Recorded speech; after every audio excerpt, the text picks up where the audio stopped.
Hey, welcome back. It's your girl Claudia here. If you caught the last video, you now have Claude Code installed on your Windows 11 machine. But if you're like most people, you opened that terminal, typed Claude, and then thought, okay, now what? That's exactly what we're fixing today. In this video, I'm going to walk you through your very first real project with Claude Code, from a blank folder to working code, using nothing but plain English. No memorizing commands, no copying from Stack Overflow. Just you, telling Claude what you want. Let's get into it.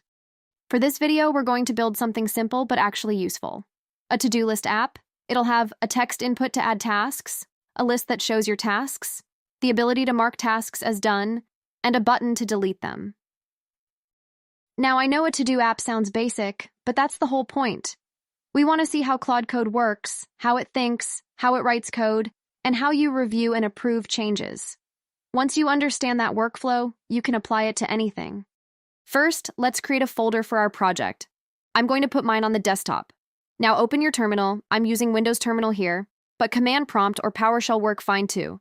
Navigate to your project folder, cd desktop /my to-do app. Now type Claude and hit Enter. If this is your first time, it'll ask you to log in. Just follow the browser prompt and sign in with your Anthropic or Claude.ai account. Once you're in, you'll see the Claude Code prompt. It looks simple, but right now you have an AI that can read your files, write code, run commands, and understand your entire project, all from this one screen. All right, here's the moment you've been waiting for. Let's give Claude our first prompt. Type this out. Build me a simple to-do list app using plain HTML, CSS, and JavaScript. It should let me add tasks, mark them as complete, and delete them. Keep it in a single index.html file. And hit Enter. Watch what happens. Claude doesn't just dump code at you. It first plans what it's going to do. It tells you which file it's going to create, what it's going to put in it, and why. And then it shows you a diff, a preview of exactly what it's about to write. Nothing has changed on your computer yet. Claude is waiting for your approval. This is one of the things I really love about Claude Code. It doesn't just go rogue and start changing everything. You're always in control. Go ahead and press Y to approve, or just hit Enter. There it is. Index.html, created in seconds. Let's open the file in a browser. Just go to your folder and double-click index.html. Look at that. A working to-do app. Let me add a task, mark it done, delete it. It all works. Now, is it the prettiest app you've ever seen? Maybe not. But we just went from zero to working code in under 2 minutes, using plain English. That's the power of Claude Code. Here's where it gets really interesting. The real workflow with Claude Code isn't one prompt and done. It's a conversation. You iterate. Let's improve our app. Type. The app works, but it looks pretty plain. Can you make it look more modern and polished? Use a dark theme with a clean card layout. Keep everything in the same single file.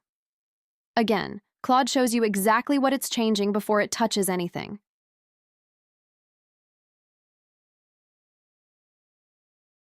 Approve it,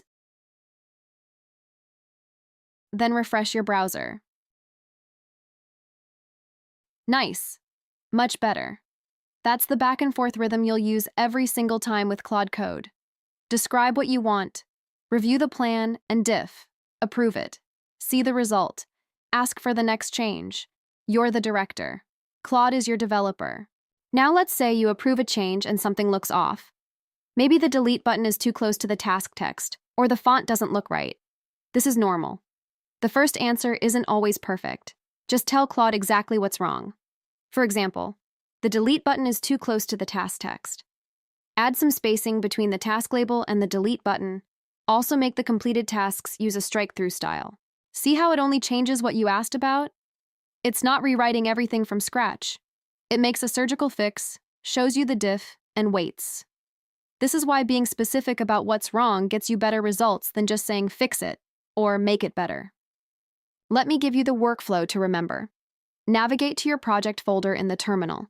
Type Claude to start a session. Describe what you want in plain English. Be specific. Review the plan. Claude shows you what it's going to do before it does it. Approve the changes. Press Y or Enter. Iterate, give feedback, refine, improve. That's it. That's the core loop you'll use every time. Now you've got Claude Code installed and you've seen it build something real. But here's a problem you're going to run into pretty quickly. Every time you start a new Claude Code session, it starts fresh. It doesn't remember what kind of code style you like, what libraries you prefer, or any of the decisions you made last time. In the next video, I'm going to show you how to fix that with something called Claude.md. It's a simple file you add to your project that acts like a permanent instruction manual for Claude. It's one of the most useful features for beginners, and most people skip right past it. So if you want Claude to actually remember your preferences and stay consistent across sessions, make sure you're subscribed so you don't miss it. If this video helped you out, drop a like. It genuinely helps the channel grow.